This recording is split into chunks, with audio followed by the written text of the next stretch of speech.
इससे ये पूछना चाहता हूँ कि एक लोटा जल के पीछे मतलब ठीक है आप चढ़ाएं शिव जी को, बहुत अच्छी बात है श्रद्धा, बट आपने जैसे कहा उससे क्या आदमी का कोई पर्सनल लेवल पे कोई फायदा हो सकता है?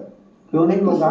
कैसे? हाँ, जब आप एक लोटा जल लेकर अपने घर से निकल कर जाएंगे, जब एक लोटा जल लेकर आप अपने घर से निकल कर जा रहे हैं तो पूरे घर का जितना वास्तु केंद्र बिंदु है वो अपन मंदिर में जाते हैं, मंदिर में आरती होती है, पूजन होती है, घंटी बजती है, नगाड़े बजते हैं, उसकी पूरी तरंग जल के अंदर आ जाती है। उस जल का अपन 3 बार आचमन करते हैं, भगवान शिव का जब मंदिर का जल का आचमन करते हैं, चरणामृत लेते हैं। क्यों लेते हैं? कि हमारे अंदर के पूरे पाप समाप्त हो जाए। उसी तरह जब हमारे घर का भरा हुआ एक लोटा जल मंदिर तक पहुंचता है तो हमारे घर की जो नेगेटिव ऊर्जा है उसको समाप्त करता है। वो एक लोटा जल ले कोई साइंटिफिक एविडेंस है कि आप अगर जल चढ़ाते हैं वो जो जल है वो नेगेटिविटी घर की कंज्यूम कर लेता है और ऐसी चीजें होती हैं? ये बातें सुनने में तो बहुत अच्छी लगती है और मैं भी चाहूंगा ये सब हो, पर सवाल है वास्तु अपने आप में साइंस नहीं है, जबकि हम कहते हैं वो बात अलग है।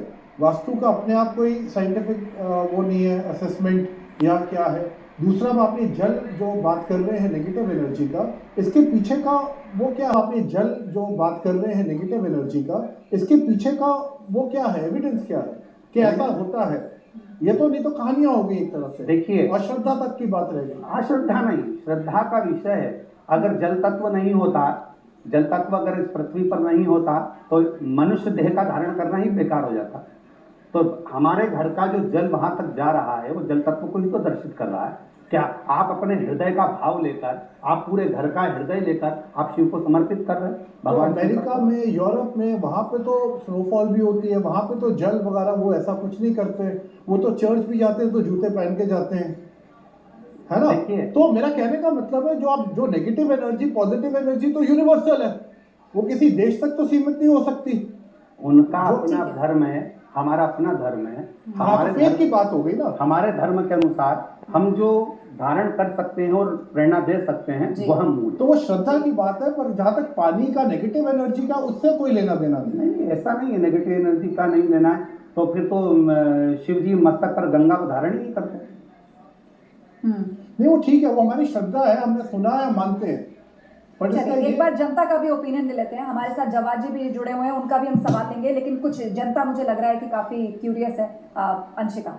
हाँ बिल्कुल, सवाल इससे पहले मैं जनता का लूँ लगातार, क्योंकि हम महाराज जी को इतने भाषणों में सुनते आए हैं और कई बार हमने देखा है कि वो कथा जब करते हैं तो एक ही सवाल रहता है कि बस उनके दरबार तक पहुंच जाए, यही बड़ी बात है। ऐसे में इससे रिलेटेड एक सवाल है यहाँ पर, मैं ज़रूर वो लेके जाना चाहूँगी। आपका सवाल था। महाराज जी, सबसे पहले आपके चरणों में कोटि कोटि प्रणाम। मेरा क्वेश्चन ये है कि अभी जल के ऊपर जो बात चल रही है तो जल पे ही मेरा ध्यान गया। जैसे गुरु नानक जी थे तो वो गंगा जी गए थे, गंगा जी पे देखा कि पंडित लोग अपना सूर्य भगवान को जल चढ़ा रहे हैं, पर गुरु नानक जी ने क्या करा, अपोजिट उसकी तरफ हो गए, वो दूसरी तरफ जल चढ़ाने लगे। तो पंडितों ने पूछा कि भाई आप ये क्या कर रहे हैं? तो उन्होंने कहा आप क्या कर रहे हो? कहा मेरा जल सूर्य भगवान को मैं दे रहा हूँ। तो गुरु नानक जी ने कहा इधर मेरे खेत हैं तो मैं उधर जल दे रहा हूँ। तो ये क्या हमारा पानी, गुरु नानक जी का पानी क्या खेत तक जा सकता था क्या? क्यों नहीं जा सकता? भाव से आप जिसको समर्पित करोगे उसको प्राप्त होगा। एक सुंदर सा प्रसंग हमारे यहाँ कहते हैं कि आप कहीं पर भी बैठकर किसी भी जगह पर किसी व्यक्ति को याद करिए। कुछ समय, ये तो मोबाइल और फोन तो आज हो गए, परंतु पहले बाप और बेटी का संबंध ऐसा होता था कि बेटी बाप को याद करती थी और बाप पत्र लिखकर भेज देता था कि मेरे को मेरी बेटी की याद आ रही है। तो दिल की जो तरंग होती है वो वहां तक पहुंचा देती है। स्वयं कबीरदास जी ने भी इसका वर्णन किया है कि भाई जल आप सूर्य नारायण को दे रहे हो, क्या सूर्य तक पहुंचेगा? क्यों नहीं पहुंचेगा? आपका अगर भाव शुद्ध है, आपका मन शुद्ध है और निर्मल भाव से आप किसी को भी प्रदान कर रहे हो तो वो क्यों नहीं पहुंच सकता वहां तक?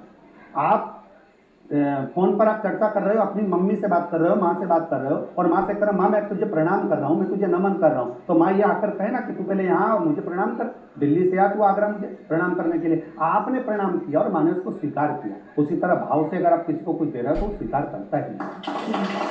और मुझे याद आ रहा है कि गीता का उपदेश देते हुए कृष्ण जी भी अर्जुन को ये समझाते हैं कि मैं भाव का भूखा हूँ। प्रणाम किया और माँ ने उसको स्वीकार किया। उसी तरह भाव से अगर आप किसी को कुछ दे रहे हो तो स्वीकार करता है। और मुझे याद आ रहा है कि गीता का उपदेश देते हुए कृष्ण जी भी अर्जुन को ये समझाते हैं कि मैं भाव का भूखा हूँ, भगवान भाव के भूखे हैं। लेकिन बहरहाल हम बहुत सारे सवाल आपसे कर रहे हैं, तो ऐसे में